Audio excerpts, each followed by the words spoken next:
அந்த காலத்துல வீடுகள்ல வந்து மாடக்குழின்னு சொல்றோம் இல்லையா, அந்த மாடக்குழிக்குள்ள ஒரு நேரத்துல நம்ம வயக்காட்டுல நம்ம நெல்லெல்லாம் கொண்டு போய் போட்டு வைப்போம். இன்னும் சில காலத்துல சில அந்த மாடக்குழிகள்ல வந்து சேமிப்புக்காக பணக்காசுகள் அதுக்குள்ள போட்டு வைக்கிற பழக்கம் இருந்துச்சு. இப்படி அபூபக்கர் ரலியல்லாஹு அன்ஹு வீட்டுல இது மாதிரி பணக்காசுகளை சேர்த்து வைக்கிறதுக்கு ஒரு மாடக்குழி இருந்துச்சு. அதுல கொஞ்சம் கொஞ்சமா பணத்தை சேர்த்து வச்சிருந்தாங்க. எப்ப ரசூலுல்லாஹி ஸல்லல்லாஹு அலைஹி அவர்கள் வாங்க இந்த மக்கா விட்டு வெளியில போலாம்னு கூப்பிட்டாங்களோ, உடனே என்ன செஞ்சாங்க, ரெடி ஆயிட்டாங்க. மாடக்குழிக்குள்ள இருக்கிற எல்லா தீனாரையும் என்ன செஞ்சாங்க, எடுத்துட்டாங்க. கிட்டத்தட்ட 5000 தீனார் இருந்துச்சு சொல்றாங்க. அல்லாஹ் இன்றைய காலகட்டத்தில் வேல்யூஷன் ரொம்ப பெரிய தொகை, பெரிய தொகை.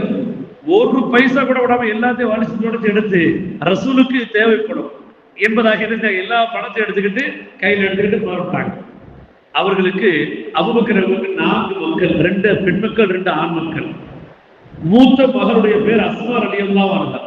நல்ல புத்திசாலி, நல்ல அறிவாளி, நல்ல ஞானமிக்க இறையச்சமுடைய ஒரு பெண் அஸ்மா ரலியல்லாஹு அன்ஹா.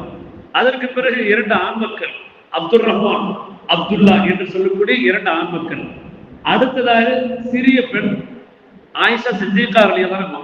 இந்த 4 மக்களையும் என்ன செஞ்சுட்டு போறாங்க, விட்டுட்டு போறாங்க. கையில இருக்கக்கூடிய பணத்தை எடுத்துட்டு போறாங்க. தன்னுடைய மக்கள் இருக்கிறாங்களே, அவர்களுடைய செலவுக்கு தேவைப்படுமே அப்படின்னு அவங்க என்ன செய்யல, யோசிக்கல. ஏன்னா அதை விட அதி முக்கியமாக ரசூலுடன் என்னுடைய பயணம் இருக்குகிறது, எவ்வளவு நாளும் தேவைப்படும், எவ்வளவு கொண்டு போனாலும் அது கம்மிதான் என்பதாக சொல்லி இருக்கிற பணத்தை போல வளர்ச்சி எடுத்துருப்பாங்க. இப்ப அபூபக்கருடைய தந்தை ஒருத்தர் இருந்தார்.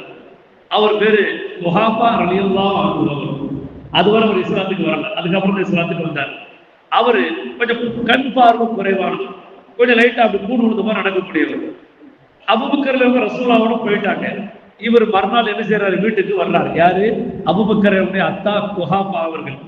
வந்து என்ன சொல்றாங்க, இந்த 4 பிள்ளைகளையும் விட்டுட்டு இப்படி எனக்கு என்னன்னு போயிட்டானே. பொதுவாக ஒரு தந்தையாக இருக்கக்கூடிய ஒரு கவலைப்படக்கூடிய ஒரு விஷயம். செலவுக்கு ஏதாவது விட்டுட்டு போனானா இல்லையா அப்படின்னு சொல்லி பேசிக்கிட்டே என்ன செய்யறாரு, அந்த மாடக்குழிக்குள்ள கையை விட வர்றாரு. இதுக்கிடையில